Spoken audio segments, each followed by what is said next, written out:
Today we're talking about the play that goes wrong on Broadway, and I'm thrilled to be joined by cast members Jonathan Fielding, Ashley Bryant, and producer J.J. Abrams.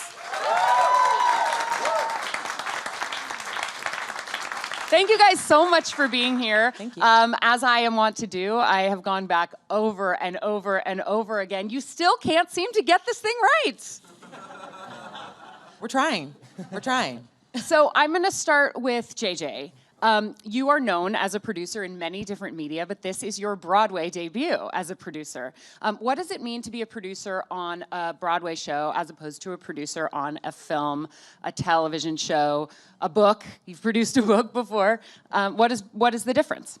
First of all, producing, thanks for having us and thanks for being here. Producing is a different thing every time. Sometimes it's your idea. Other times you're the person who bought the rights to something that you had nothing to do with. Sometimes you help put the group together. Sometimes you help with a story. You know, sometimes you do almost nothing.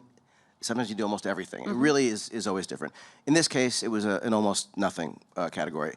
I saw this play fully formed on the West End years ago and just fell in love with it. I don't remember laughing that hard before. It was just, the audience was going insane. It was so much fun to see. And I just asked the people who were doing the play, who I met that night, if they had any plans to go to Broadway, if I could be of any help, I wanted to be. And that was really how I got involved. What's funny is that when this play was created by a group called the Mischief Theater, they made it in a bar in London, and it kept getting more and more attention, eventually playing the West End. The advertising that they did when they moved it to Broadway had a ton of celebrities' names on it, and then in tiny print it said, not affiliated with this production. And then when your name showed up, it was like, oh, but this guy actually is. No, but they had like real celebrities, and it was like very funny. Like, the night I went, I remember there was a big picture of Tom Cruise, and it's like, Tom Cruise, will not be appearing tonight. Right, on the bottom. Yeah. So that cast actually was so successful that they went off to create something new, and they brought in an entire new cast. Although, Jonathan, you were part of the original cast, and you were also part of this brand new cast as well. Can you guys each talk about your own trajectory with the project? Yep, sure. Hi, everybody. Thank you for having us. I was actually cast as an understudy. This is my first official Broadway show to be cast in later, but I was there from the get-go for 6 months, and I got to learn how these guys work together. I got to watch their tracks. I got to study them. I was covering 5 roles, which is way too many roles to cover, but it was so much fun to do that. And at the end of that 6 months, they had auditions for the new cast, and it was very important for them to let the understudies audition, which a lot of theater companies don't do. That was something that made them really special and stand out for us, to give us a chance. So me and the other understudy in the show, Amelia McLean, auditioned, and we got cast, and so here we are. Yeah. And Ashley? Yeah, I was auditioning and starting to have more auditions for Broadway, which I was really excited about. But I saw this one come through, and I knew there was no way that I would be cast in a British farce. But I was excited, and my goal was just to get in there, not screw it up, and maybe be called in for some other Broadway show. And I got in, they laughed a couple times, and I thought, nailed it, great, done. The callback happened. I stayed terrified through the entire process, right up until the final callback when I met Jonathan. And at that point, we were starting to audition together. We were auditioning, not only actors auditioning for the show, but with the creators. We were on the stage auditioning with them. It was really crazy, and I stayed absolutely terrified and can't believe they let me do it. So for people who aren't aware of the premise of the show, who wants to explain what it's all about? I think Jonathan does. Oh, I do, yes. How did you know that? I really do. See it in your eyes. That's what a producer does, assigns the task. Very good, very good. The show is essentially about the Cornell University Drama Society getting the chance to produce and perform a show in a Broadway space. And it's a murder mystery they've chosen. But the thing is about this particular company is they're not great at their job. They have a lot of drive, a lot of ambition, but they have a lot of shortcomings as well. And so it's sort of I guess like a clown show I guess you could say, a sort of a modern version of a clown show. And they're all just trying their best to keep the show going. This really intense murder mystery that has a lot of extraneous details and mystery, but things do go wrong in the show, unfortunately. Yeah, you want to add to that? I mean, they all have different reasons for wanting to be there. Some people are there to get college credit. We did a lot of improv in our rehearsal process. I was going to ask you about that. We didn't read the script on the first day. I had my script all tabbed and highlighted and ready to go, and we didn't touch it on the first day. So we all have different reasons why we want to be there. Some people are trying to make friends. Some people just ended up in the wrong room. Some people are trying to make their big break. And so they all come with a goal. And like Jonathan said, they're all optimistic. They're all really trying hard. And things get in their way, but they keep trying. Yeah. Well, when I was a student, I was involved in theater and play productions and stuff. And I think anyone who has ever, whether it's in school or beyond, participated in a play, there is this vicarious, ridiculous, like cautionary tale version, because the reason it's so funny is all of these things that go wrong probably have all of them. I mean, probably not ever in one production before, but when you watch this play, it's incredible how many different I remember the first time I saw it, one of the things that just struck me was they were just hitting all of these things that I didn't even realize I knew could go wrong in a play, but you start to identify them, and I think it's part of the sort of almost interaction that the audience has with it, because they're identifying how true it is, how real it is, and how horrible things can go. There is such an element of audience interaction in this show. In fact, before we as audience members are even aware that the show's beginning, Ashley, as her character Annie, who's the stage manager, is walking up and down the aisles. There's a missing prop, we'll say. In fact, I noticed last night for the first time that even as the audience is entering, you're coming up through the lobby and the box office, asking people questions, right. And it's like your go time is like when the house opens? We're really down to the wire. Yeah. And the troupe is really down to the wire. So there's things, the set's not finished, things aren't prepared, no one's quite ready, and we've got about 7 minutes to get it all done. And so you see that as you come in, audience sees that as they come in. There are various moments where you as actors encourage the audience to help out in various ways, whether it's actually coming up on the stage or whether Sometimes. it's calling something out. I have never seen an audience so excited to interact as I did last night. It felt a little overwhelming. Is there such a thing as too much audience participation? Ooh. You know, I guess they're the audience is a part of the show. We say that the audience is another character in the show, so I don't know that there can be too much. They're with us and they're a part of it. And we're working with them as a character in the show. And so I say no. I say it's fun, bring it. So I brought out the playbill. This playbill has a playbill within a playbill, just like you guys have a show within the show. Correct. It becomes extra complicated because Jonathan, you're playing a character named Jonathan who's playing a character named Charles Haversham, who is supposed to be dead most of the show, but can't quite pull off the dead body thing. And Ashley, you're playing a character named Annie, who's Right. playing a stage manager who, through a series of unfortunate events, ends up playing the lead of the show. So I kept having to look and be like, wait, who's playing who? And where in all of the layers of storytelling is this going? And then I went, of course J.J. Abrams is involved. No, but what I was going to say was, what you were describing just now, I was thinking this is exactly what happens on usually a kind of like a sci-fi show or something, where Yes. some people just want to have fun. They just want to enjoy the show. They just want it to be an island. Some people dive in and are looking for so the fact that you were actually trying to follow, wait, who's playing who? What's amazing is when you go to this play, you see people who are in their 8th decade hysterically laughing, and kids who haven't gotten through their first hysterically laughing. It is really one of the most remarkable things to see. You can get into as many layers as you want, and the fact that there is, another sort of faux playbill inside there is a fun little detail. But what I love about the play is it is simply viscerally, undeniably, hysterically funny, and yet you can also go deep, and you're clearly a deep diver. So. I am a deep diver. I know, for example, that Annie, the stage manager, is about to have an internship at the Oregon Shakespeare Festival because it's in her playbill bio inside the real playbill bio. So did you guys do any character development on the actor characters before getting into the characters of the play within the play? I realize that that entire question was complicated, but I think I understand. what I'm asking is, does Ashley understand Annie? Yes. Well, certainly with my character, because I'm the stage manager. And so Right. that's really all I have to focus on. Everything else after that is a surprise. Do you know how she ended up at Cornell University? I say she walked into the wrong room. Got it. She was there for a different class and just stayed.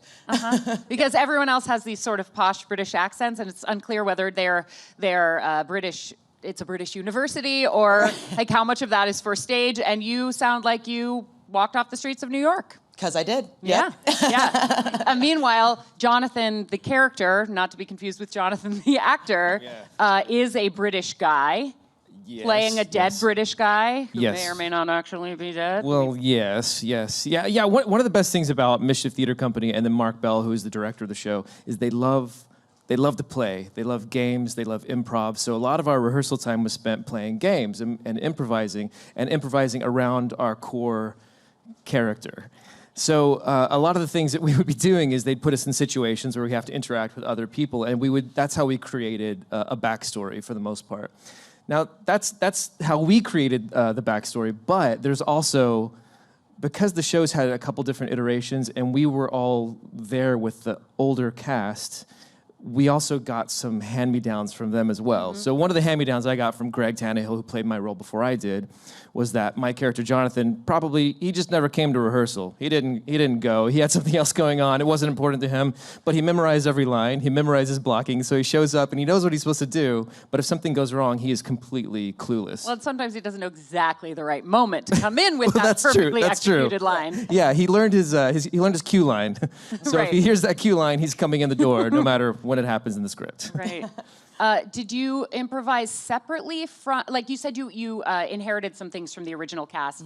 Is there different background that your characters have now than the original incarnation of these characters had? And by the way, I also, of course, thought reboot, and I went, of course, again, J.J. Abrams is involved. It's not just like you replaced one character, you brought in an entire new way of doing it. I mean, something I really like about this play is that it reminds me in a way of how, it's very different, but it reminds me of Shakespeare in that a lot of different actors, a lot of different types of actors, a lot of different looking actors can play these roles. I like to say there's a little Annie in all of us, and so I am very different from the woman who originated the role. Right. We look very different, we sound very different, and we bring very different things to the role, and it works. And I think that's great, and I think that is throughout the New American cast, you see that. One of the things I was going to say that when I first saw the play, and even still watching it, I was struck by the sort of, it's such an unusual play. It's so funny, but it almost feels like, when I was watching it, I couldn't quite understand how it ever came to be. It just felt like, it didn't feel like something that was sort of written and then produced. It felt like it was something that, like, how did this even happen? And I think it's because it came from this troupe that sort of, iterated and figured out the best way to do it. Started, as you said, in the pub, and the 3 of the actors ended up writing it, but the entire group really sort of conceived it. And so these actors who are wonderful, and I would argue, and I love the first cast, but I will say there's a specific energy, and partly because of the American cast, that's happening now, and the audiences are really responding to it. There's something of its origins that feels almost like this weird alchemy of, like, it doesn't feel traditional at all, and I don't think something so brilliantly funny could have happened in a more traditional way. That's very well said. I think about the play within the play, which is called The Murder at Haversham Manor. That obviously is not a play that existed before this show. It's very similar, like it has, everybody kind of recognizes it. Was there ever a step in this where you read and or tried to perform that play with nothing going wrong? Yes, we have to, because that's the goal. That's Right. the intent for the whole show. And I think that's what people are responding to. Not so much, oh, that was a funny thing that happened, but oh, something went wrong and they really tried to make it right. And then something else goes wrong and they really try to make it right again. And if there are consequences to trying to make something go right, we'll figure that out later. Yeah, everyone's intentions are so pure. Right. Do you know whether the writers wrote that play alone, as a standalone piece, and then added in all the the stuff that went wrong, it actually reminds me a little bit of your novel S, where it's like, did you write the story first and then the margin notes? But so do you guys have any sense of that? Did the play ever exist without the wrongness? I don't know for sure, but I know that I do know that they always keep an eye on the murder at Havisham Manor. It's very important to them that has a through line that everybody's trying to follow. Mm-hmm. So there may be lines that they've added into it because of some of the activity on stage, mm-hmm. but it'll stay true to the murder at Havisham Manor also. Mm-hmm. Yeah. We were given 2 separate scripts. Oh, were you? Given the play that goes wrong and the murder at Havisham Manor. You have both scripts? We have both scripts, and we worked with both. I feel like there should be an Actors Fund benefit or something where you just do the murder at Havisham Manor. It's a really bad show, actually. I mean, it's really horrible. There's a line where the guy says, "We're coming in now, Charlie, we're coming in." And then he goes and he says, "Here we are, we're in." I mean, like, that's, what kind of line is that? Also, there's some real contradictions. Like, there are things that actually don't make sense, which we can talk about later. I want to talk about those things now. You'll just have to go and see it. So here was my big takeaway that was kind of like my aha moment upon the 3rd time seeing it, was the first time I was like, oh, this is hilarious. It's slapstick. It's like the Marx Brothers. And I actually want to talk to you specifically about some of the stunt work, because I don't know how you get thrown around and bashed around and you aren't like all swollen and black and blue. But last night I realized upon my 3rd viewing that this is really a profound look into everything that makes a play go right. And that for someone, and of course I hearken back to your TED Talk about the mystery box and your grandfather wanting to take everything apart, show you the inside of a telephone. And I was like, man, I go to the theater 4 or 5 nights a week. And I think about it like, yeah, of course it's going smoothly. It's a professional theater production. But until you see everything fall apart, see what it's made of, you can't understand what a huge undertaking it is for a show on a Broadway scale to go right. And I was like, this should be required viewing for anyone who wants to make any kind of art, or anybody who wants to understand how hard it is to get all of the pieces flowing in the right way. I can just say that watching backstage is remarkable, and it is incredible how much has to go right for it to go wrong. Yeah. And when you see the system that exists, the people who are running around, what these guys are doing backstage, to prep for something, to the gags, the jokes, the timing, the rhythm of it, it's just incredible, and it is, I would argue, as entertaining as watching the show in a weird way, because you just see these people who all are having a ball, like they're having the time of their lives, running around like crazy, but making sure that all of these little things are being triggered in the right moments, the actual stage managers and the people who are calling the shots, and it is truly this like clockwork, piece of just engineering, and yet you're watching something that's just making you laugh so hard, and it's really something to behold. So much of what goes wrong is dependent on a choreography like, Tommy Toon does with his tap dancing, or, there are a million choreographers that I could name doing musical theater. Are you allowed to talk about the magic of it? About, like, I've heard that there's a lot of magnets, that there's, like, things fall at funny moments and fall apart in certain ways, and, like, how... Do you know the mechanics of it? Are we allowed to know any of the mechanics of it? Every time I'm backstage, I wish someone was back there with me to really explain it all, because I don't completely understand it. I understand magnets. I understand that, it's very precise, and that there's a show backstage as well. And it's really tremendous what they're doing back there. I don't know that I know all of the mechanics, but I know it takes a great deal of skill. Yeah. Yeah, definitely. There's a crew backstage who work just as hard as we do, and you never see them. And their timing is just as important as our timing is. So it really is a family back there. And if something does go awry, then there is a bit of an echo effect, but we all can pretty quickly get it back into place. And to answer your question about magnets, and I'm pretty sure magic is a part of it, actually. Magic, real magic. Actual magic, yeah. What happens when something actually goes wrong that is not part of the script? that usually means that the play is going right, Yeah. and that we follow the murder at Haversham End. And so just keep going. backup Okay, plan. it went So you're well. saying 2 wrongs do make a right. There you go. In this situation. Really though, like if there's so many people getting hurt, what happens if somebody gets hurt? Like, do you have a safe word? Like something that says actually had a conversation we really need to stop. Like, we really need to stop. I think someone would just say that maybe. Because the stage manager knows the choreography of what is, quote, going wrong, Right. that they would recognize if something Sure. actually went wrong. Yeah, and it's, I think I like to think I have to be 110% focused and 110% playful at the same time to make it work. And so, you know, we have to be in the right spot, and I think if the stage manager sees that, or we see someone's not in the right spot, then we'd know. Fortunately, that hasn't happened. It hasn't? No. That's I mean, good. Yeah, Nothing- since it's been running in March, I think there's been one instance where somebody got injured in the show, and the understudy had to come on and replace them mid-show. But you know, the audience just thought it was part of the play. It's the play that goes wrong. Like, oh, I guess mean, it's there kind is of a what happened. situation where an unexpected understudy comes on as part of the script. Whew, I can't imagine how you guys do this 8 times a week. Like you said, there is so much playfulness, and because of the audience interaction element, an element of improv that you have to do, and you just indicated that you're doing 220% of your job every performance. You must all be exhausted, and we are the beneficiaries as audience members of that.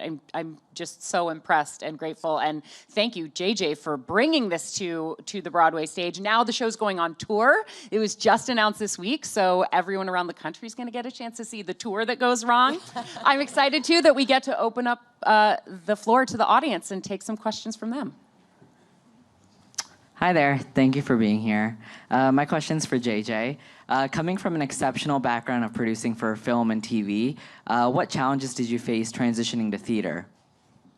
Well, like I said, I really have been more of a cheerleader in this process than any kind of creative producer. It was an incredible thrill. I mean, beyond even what I expected, to be in a Broadway theater during the day in rehearsals on this thing, and to get to watch it and throw out notes and make comments, and some adjustments were about, you know, sort of the colloquialisms and just sort of some of the language. A few things had to change, but the truth is it was mostly about sort of watching the process, and it's something that has interested me for a long time. So I just felt incredibly lucky to get to be there and watch this, you know, take place and get to be any part of it at all.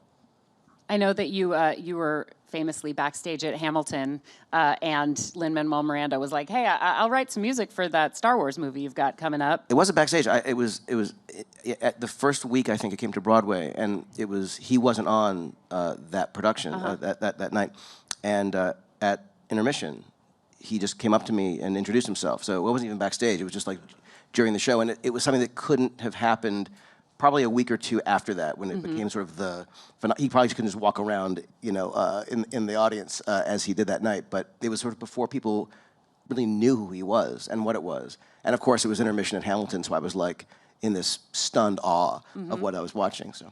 I tweeted this morning that I was going to be interviewing you, and he tweeted me back and said to tell you that he wants to write music for Star Wars Episode 9. So please consider that offer officially to you from Lynn. Please direct message him and tell him it's a deal. And You heard it here, guys. What I'm actually hoping is that someone at Cornley will know George Lucas and get the rights to Star Wars, and then we can have a stage version of Star Wars Goes Wrong, scored by Lin-Manuel Miranda. That is a genius idea. Sign me up. We have another question. Hi, I was wondering what has been your most memorable fan interaction with this play? I really love, because I get to spend some time in the audience, I really love interacting with anyone under, I'd say, about 11. They are so that if I'm not in the right mindset of playfulness, that will get me there in a heartbeat. The other day, I was looking for a lost part of the show, and a little girl came out of her seat down the aisle and said, I'll help you, and was just so ready, and that's delightful. It's totally delightful. Yeah. John? Yeah, I agree. I feel like I like interacting with anybody after the show, before the show, but but the kids are they're just so much fun, you know.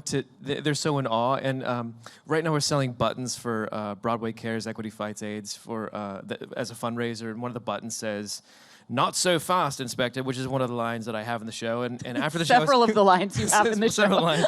And afterwards, I was out collecting one night for Broadway Cares, and this little girl walks up and she shows me the button, and I just thought that was just really sweet. That Broadway Cares speech that happens this time of year on every Broadway stage. The audience was kind of like, "Is this serious? Like, are they?" Because the actor who delivers it is doing it with that same posh British accent, and I think people think he's still in character and are waiting for something to go wrong. Yeah. But you have raised over $30,000 this season alone for Broadway Cares. Yeah. Your cast alone. I think we have time for one more question, but very quickly, I want to talk about the stunt work that goes on from you getting your hand stepped on to you getting hit in the face multiple times. What can you tell us about the stunt training that went into that, just in a sentence or two? Because I'm sure it was very simple. Yep. Like, how do you get your hand stepped on without getting your hand stepped on? My hand gets stepped on every night, and it actually doesn't hurt. It's on a carpet, so it doesn't hurt so bad, actually. Mm-hmm. But I mean, all those little stunts, they've just figured it out. They spent the time, and they looked at it. So I get hit on the head with a tray at one point, which sounds really horrible. It sounds like a gong, but the way they do it, it's not so bad, you know.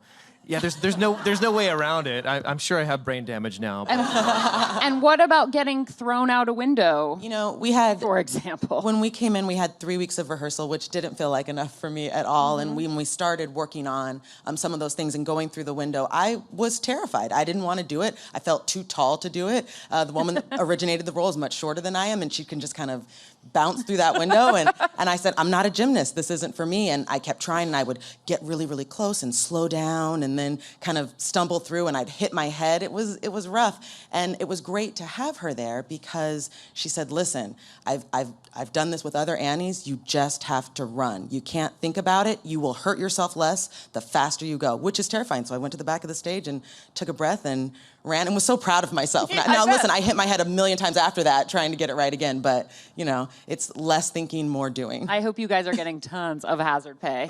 Let's go to our last audience question. Hi. So what's your favorite part about this play so far? Favorite part of the play? Yeah.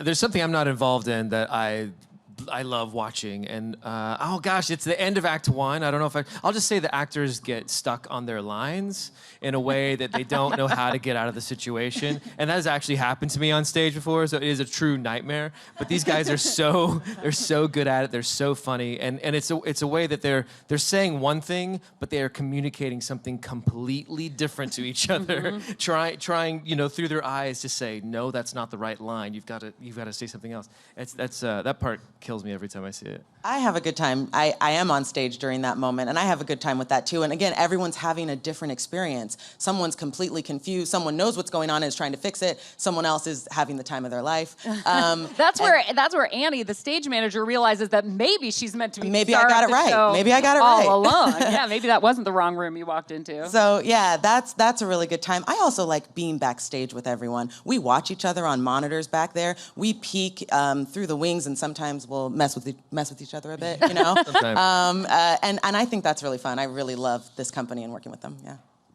My favorite thing is just watching the audience. I mean, I've never seen a group of that many hundreds of people laughing so hard, and it doesn't matter what age you are, families go, you know, it is like, that was the thing that I was hoping when I saw it in London, I could maybe be lucky enough to be part of bringing it to New York, and to see it working is really a thrill. I think that for someone who's worked in so many media, it's wonderful to see you embracing a play that can really only be done on stage. I mean, if anybody could adapt this to another medium, it would probably be you. But there's something so distinctly theatrical about this project. It isn't adapted from a book. It isn't adapted from a film. I think it would be difficult to imagine it being adapted to any of those media. And I love that someone with such name recognition has embraced something so distinctly theatrical. And I encourage everyone in New York, in London, where it's still running on the West End, and all over the country with the tour that goes wrong, see this play. See this play. It goes right every time. Thank you so much for being here. Thank you.